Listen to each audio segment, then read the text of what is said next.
Pessoal, vamos lá. Mais uma vez aí para nossa live 07 agora. E essa live 07 eu comentei com algum de vocês aí que eu ia entregar o ouro para vocês. É um conteúdo aí de primeira que eu tinha guardado aí de um trade bem recente e que a análise ainda está válida, inclusive, pessoal. Então, vamos começar aqui. Eu vou compartilhar com vocês aqui a minha tela. É o seguinte, aqui a gente tem a Atom no tempo gráfico diário. E o que é que vocês enxergam aí de cara nessa moeda, pessoal? O que é que vocês estão enxergando aqui de cara em Atom diário? Levando em consideração que é todo o panorama, tá? Aqui é toda essa movimentação de preço. É um padrão gráfico que tem um tempo que eu já estou observando e para mim ainda continua válido, ainda continua respeitando. Cunha descendente. Olha o Wilson. E aí, Wilson, grande Wilson, beleza? Muito bem. Então, aqui nós temos um padrão gráfico. Deixa eu beber uma água aqui, galera. Aqui, eu estou acelerado hoje, estou muito acelerado. Aqui nós temos um padrão gráfico de uma cunha descendente, que ela costuma romper para cima, pessoal. Está bem nítido aqui, ó. Ok? As características de uma cunha descendente. Como vocês podem observar, ela formou um fundo aqui, depois esse fundo foi brevemente perdido, né? Que é aquela característica que eu costumo falar para vocês de perdas sem continuação. Aqui, olha só como ela perdeu bem o fundo, só que ela não continuou a queda. E aqui, olha só, esse fundo, ele foi perdido aqui também, tá? Brevemente. Então, vamos continuar aqui, já que vocês já identificaram o padrão de cunha descendente, né? Tá todo mundo bem afiado. Bora para o próximo aqui. Aqui é o seguinte, pessoal, a cunha descendente ela está bem definida. Como eu comentei com vocês aí anteriormente, ela teve aqui as perdas de fundo, só que não teve continuação. Continuando aqui no próximo, o que eu levei em consideração, como vocês sabem, né, para traçar essa cunha descendente? Eu fiz uma legenda aqui, olha só. Em cima, no topo da cunha, o corpo do candle verde, né, como vocês podem ver nesses círculos verdes. Embaixo, aqui nas mínimas, o corpo do candle vermelho. Eu tenho 2 corpos. Geralmente, o padrão gráfico ele é validado a partir do terceiro toque. Eu tenho aqui esse corpo desse candle verde, eu tenho um segundo corpo do candle verde, porém eu não tenho um terceiro, mas ela está respeitando bem, tá? Nas mínimas eu tenho um toque do corpo vermelho e aqui também a mesma coisa. Então, o que eu faço nesse cenário? Como ela andou bem aqui, ó, ela está à mesa aqui dentro, trabalhando, eu levei em consideração o pavio não para traçar o topo e o fundo, tá? As linhas de tendência, tanto a LTA como a LTB. Eu não levei em consideração. Eu levei em consideração ele aqui só para me mostrar o pavio, ó, que tem um suporte aqui e que aqui em cima tem uma resistência. Só isso. Aqui nesse círculo dourado, vocês podem ver ó, que o pavio ele demonstrou que teve uma rejeição de uma resistência, aqui embaixo uma rejeição de um suporte, assim como aqui também, ó, ele rejeitou, beleza? Então, vamos continuar aqui para o próximo. Depois disso, depois que eu identifiquei ali a cunha descendente, o que eu passei a analisar? Lembrem-se que esse padrão gráfico ele é no tempo gráfico diário, cunha descendente em Atom diário. Não sei se vocês lembram aqui, mas as médias móveis que eu utilizo são a 12, que é essa azul, e a vermelha, que é a 26, que é essa daqui, tá? Então, eu tenho a EMA 12 e a EMA 26. Quando eu identificar ela no diário, primeiro passo, validar a cunha descendente e depois você vai procurar as zonas de resistência, vai procurar a zona de suporte, que foi o que eu fiz aqui. Eu busquei aqui, ó, identificar onde é que seria, porque assim, como o preço estava caindo, é muito notório que ela estava formando topos descendentes. Então, o que eu pensei aqui? Onde é que vai ser o próximo topo descendente para eu abrir um short? O que eu percebi aqui? Ó? Que a EMA 26, que é a vermelha, ela estava mais acima, mas quem era a resistência imediata, quem estava bloqueando o preço, quem estava fazendo com que houvesse uma rejeição nessa área aqui, ó, foi a EMA 12, que é a média azul. Percebam que ela estava aqui, ó, rejeitando bastante tempo. Inclusive, ela está aqui, ó. A EMA 26 tem... Opa! Pessoal, eu escrevi tem aqui com N, tá? Desconsiderem, obviamente é com M. Perceba que a EMA 26 tem com M e não com N, tem sido uma resistência para o preço, ó, desde 29 de julho, há mais de um mês.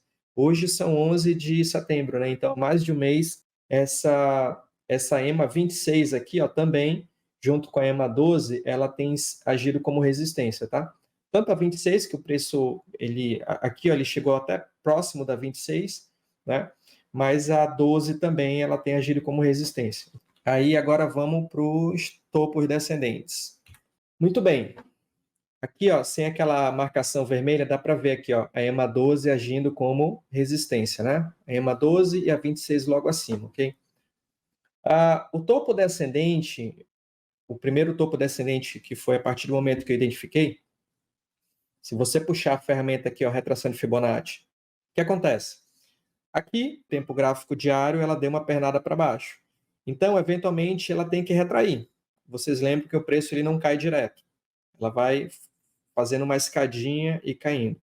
Então, para medir essa retração do movimento de baixa, eu puxo aqui do topo para baixo, e aí eu vou identificar se o preço ele vai retrair somente aqui até 0,23, até 0,382, até 0,5 ou até 0,618.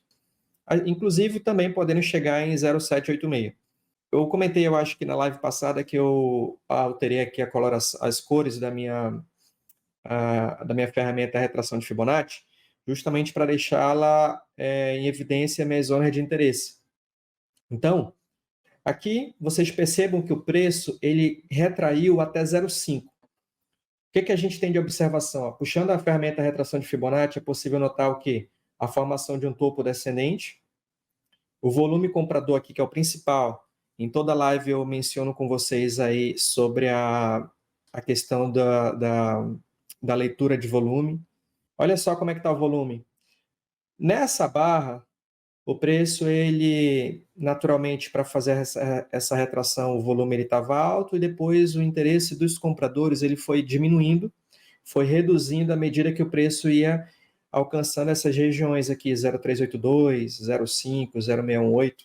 E o principal, pessoal, as confluências. Eu observo, se tem uma coisa que eu observo muito, são as confluências. Aqui, vocês podem observar que a região de 0,5 ela estava bem interessante porque a EMA 12 ela estava bem acima quando o preço chegasse lá. Então, é isso. Volume comprador decrescente, preço chegando na região de short. Vamos para o próximo. Aqui, pessoal, o topo descendente em 0,5 ele foi confirmado. Podem perceber aqui, ó, no slide anterior, o preço ele estava aqui, né? Eu vou até voltar aqui para vocês verem.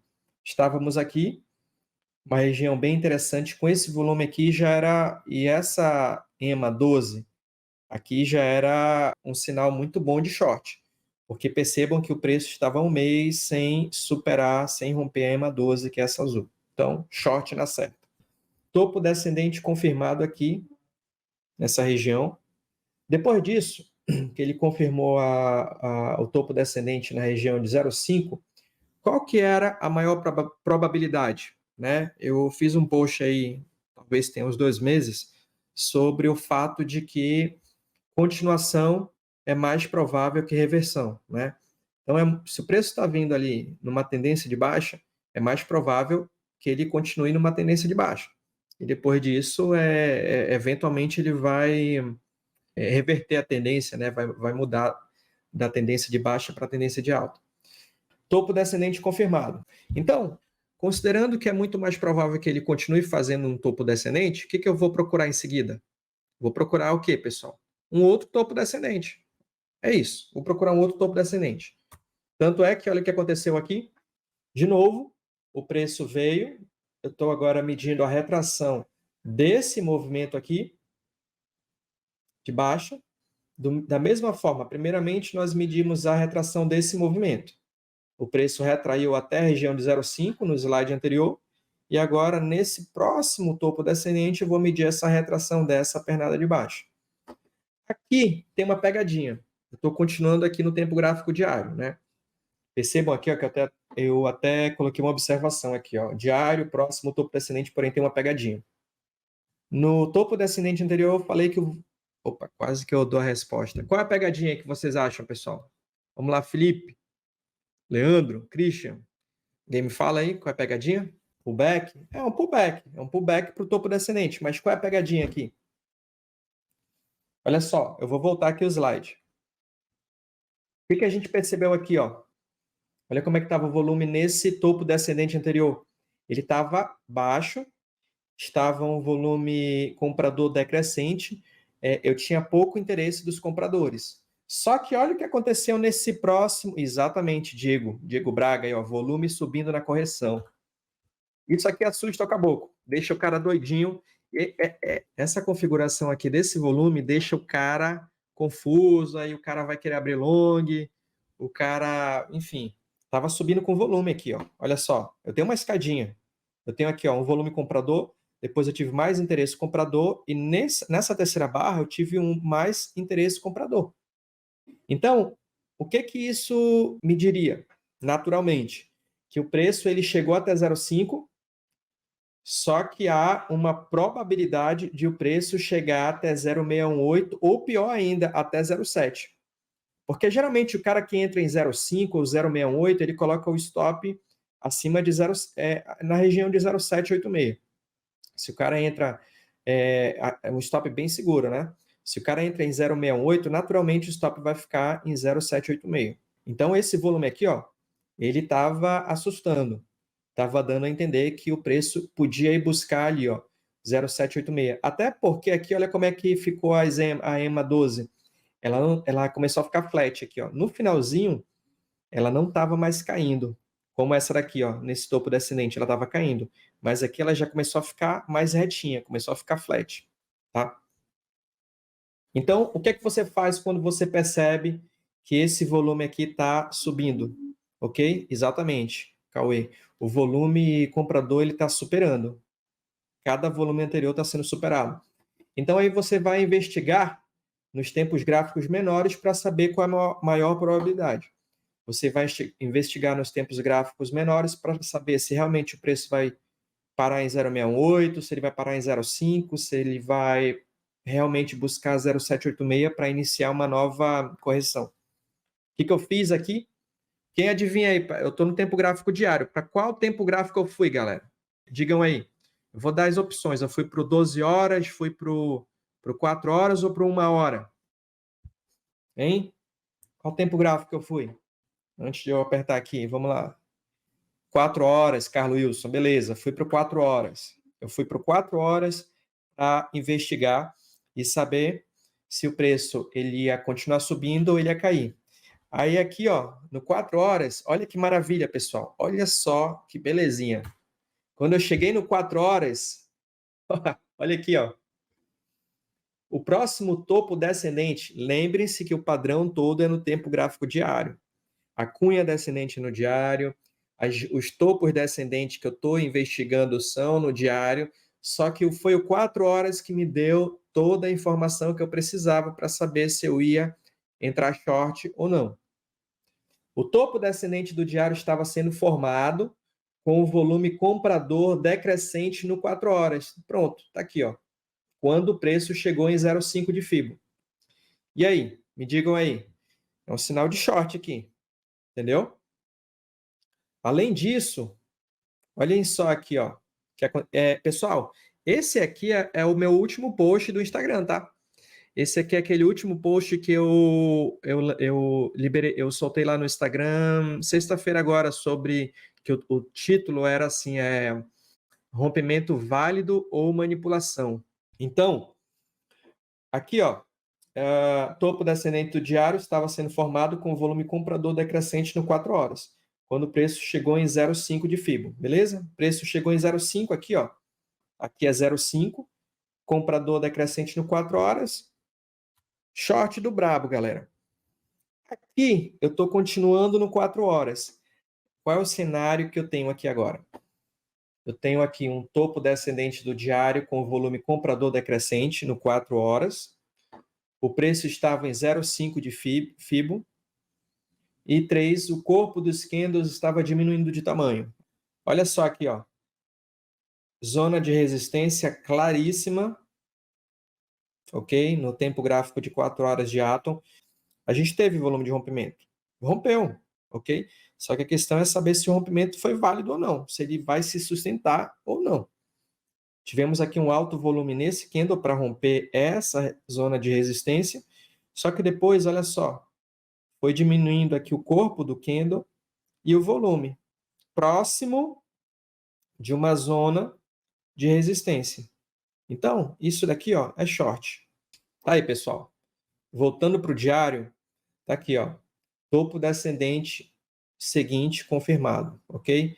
Começamos a nossa análise nesse topo descendente e agora ela confirmou aqui, ó. O pavio ele chegou ficou entre 0,5 e 0,68. Depois que esse topo descendente foi confirmado aqui, ó, aqui é a vista do diário, tá? Mas olha aqui, ó, no 4 horas, ele parou bem aqui, ó. Ele parou nessa zona de resistência. Depois que esse topo descendente foi confirmado, o preço teve uma queda aqui, ó, de 11,5%. Essa aqui é a tela do tempo gráfico diário. E aí o Carlos Wilson, como ele perguntou, em uma entrada diária você faz swing trade? Sim. Olha só quantos dias aqui, ó. 1, 2, 3 dias. Vai continuar aqui, já já vou mostrar para você o que se sucedeu, né, depois, tá? Mais um detalhe que eu vou falar para vocês aqui, ó. Uma entrada aqui, eu tenho um inside bars, tá? Eu tenho um padrão gráfico aqui, ó. Eu tenho uma barra, eu tenho uma segunda barra e eu tenho uma terceira barra que ela ficou contida pela barra do meio, ok? Isso daqui é um inside bars de 3 candles. Então, se você entrou bem aqui, o stop, claro, ficaria aqui. Só que se você quiser ainda deixar uma margem para evitar de repente um fake out de um sidebars para cima, você poderia colocar acima desse topo. Isso daí vai de acordo com o gerenciamento de vocês, tá? Então, beleza. Short aberto. Continuando aqui para ver o que aconteceu. Agora eu voltei para o tempo gráfico de 4 horas, tá, pessoal? Depois que o diário ele rompeu, depois que confirmou aquele topo descendente no diário, percebam aqui, ó, o inside bar está aqui, né? Ó, uma barra, 2 barras, 3 barras. Aí o inside bar rompeu para baixo. Ele formou um outro padrão gráfico. Olha o oco. Pessoal, uma boa pergunta aí que gera muita discussão, esse papo de oco no fundo. O pessoal tem esse negócio de tipo oco no topo, oco no... Olha só, o que vocês têm que entender no oco? O oco, ele tem uma psicologia, pessoal, tá? Não é só um desenho, não. Eu tenho aqui, ó, o oco é um sinal de reversão, é um padrão de reversão de uma tendência de alta para tendência de baixa. Olha só aqui, ó. O preço ele fez um topo, por 4 horas, depois ele fez um fundo ascendente em comparação a esse fundo aqui, e depois o que aconteceu? Ele rompeu o topo anterior, ele fez um pivô de alta, ele iniciou uma tendência de alta. Eu tenho aqui, ó, fundo, topo, fundo ascendente, rompeu esse fundo aqui, eu tenho um pivô de alta. Então, naturalmente, era para o preço ele continuar a tendência de alta, só que não foi o caso. Percebam que eu tenho uma zona de suporte, bem aqui, tá? Aqui eu tenho uma zona de suporte, ó. Esse pavio me mostra que eu tenho uma zona de suporte aqui. Olha só, pavio, pavio, pavio. Então eu tenho uma linha. Imagine aqui, pensem numa linha imaginária aqui, tá? O preço ele fez isso, depois ele fez isso, só que em vez de ele continuar na tendência de alta, o preço ele devolveu todo o movimento. Aqui, ó, praticamente todo o movimento. Ele fez esse movimento de alta e devolveu praticamente tudo. Entendeu? E aí, a partir desse momento aqui, é a formação de oco. Formação de oco. Eu tenho aqui um ombro esquerdo, eu tenho uma cabeça e eu tenho um ombro direito. Eu percebo aqui, ó, que houve uma tentativa de invalidação desse oco, porque bem aqui nesse volume entrou compradores, ok? Entrou compradores. Só que o que aconteceu? O volume vendedor ele superou porque o risco-retorno estava muito favorável aqui, ó. Estava muito claro que os compradores estavam fracos, os touros estavam tudo doentes aqui, porque eles não conseguiram sustentar esse movimento de alta. E aí, moleza. Os ursos entraram rasgando aqui, né? Me falem aí. Olha só. Aqui, ó, oco muito claro. Ok?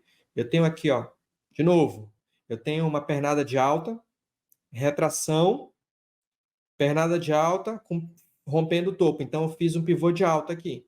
Naturalmente, o preço deveria continuar com pivô de alta, se fosse inverter a tendência. Não inverteu. Devolveu todo esse movimento. E aí, ombro direito. Eu falei de risco retorno, né? Para B estava muito favorável aqui, ó. Olha só. Stop bem aqui, ó. Eu tenho as duas médias, 12 e 26, servindo, tanto é que o pavio ele foi lá, tocou a borda da zona de resistência, só que devolveu e o pavio e o corpo fechou abaixo das emas, entendeu? É short. É isso. Agora, pessoal, alguma dúvida aí? Antes da gente ir lá para o TradingView, para o gráfico? Eu vou mostrar isso agora no gráfico para vocês. Porque aqui eu não coloquei tudo, tá? O ouro tá. Eu falei para algum de vocês hoje que eu ia entregar o ouro, né? Que eu não deveria, mas eu ia entregar o ouro para vocês. O ouro, agora eu vou mostrar no TradingView, tá, pessoal? Vamos lá, pessoal. Olhem só aqui, ó. Vamos para o gráfico agora. Vamos para o gráfico.